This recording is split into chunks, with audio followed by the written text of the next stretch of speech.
يا ابن آدم إنك ما دعوتني ورجوتني غفرت على ما كان فيك ولا أبالي لو بلغت ذنوبك عنان السماء ثم استغفرتني غفرت لك على ما كان فيك ولا أبالي. Əgər sənin günahların göyün qatına qədər çıxsa, sonra məndən istiğfar etsən, bağışlayan və sonra ki, ya ibn Adəm innəkə ləv əteytəni bi qurabil ardı xataya thumma la tuşrik bi şeyən və əteytukə bi qurabiha məqfirətən. Sən deyir, yer də olsa qədər günahlarla gəlsən, amma bağışlanma diləmirsən, tövhidlə gəlsən üzərimə.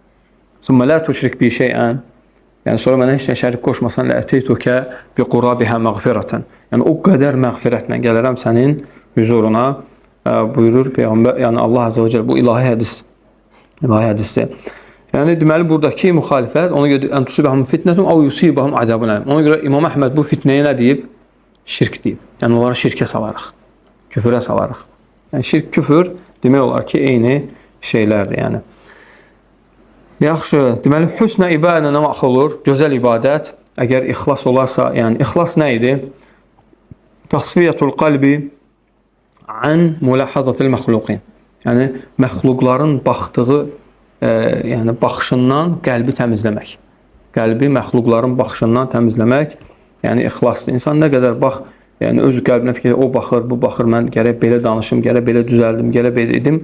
Yəni təbii ki, insan doğruya müvəffəq olmaq üçün eləyirsə, yəni Allah rızası üçün eləyirsə, burada problem yoxdur. Lakin insan sırf insanlar razı qalsın deyə edirsə, bu nədir? Bu şirkdir. Yəni ixlasın əksi nədir? Şirk. İxlasın əksi şirkdir.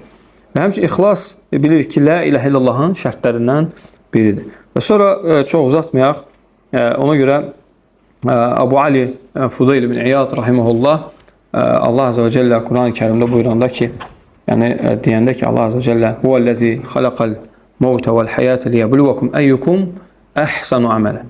O Allah ki, yəni həyatı, ölümü yaradıb, sizin hansınızın daha əhsən, daha gözəl, daha yaxşı əməl sahibi olduğunu bilmək üçün əxləsuhu və əsvabuhu. Əxləsuhu daha ixlaslı olan, əsvabuhu daha sünnəyə yaxın olan üçün. Həmçinin burada bir qeyd edək, yəni sünnəyə tabi olmaq ümumi olaraq 4 şeylə olur. Ümumi olaraq 4 şeylə. Birincisi, Muhammed sallallahu aleyhi ve sellemin xəbərlərini təsdiq etməklə. İkinci, onun əmrlərinə itaat etməklə. Üçüncü, onun qadağan etdiyi şeylərdən çəkinmək. Dördüncü, və lə yubədəllah illə bimə şəra. Yalnız Allaha o buyurduğu şəkildə ibadət etməklə. O buyurduğu şəkildə ibadət etmək. Bu 4 şey sünnəyə tabiçiliyi bildirir. Yəni bu 4 şey insan əzbərləməlidir. Muhammed Rasulullahın şərtləridir.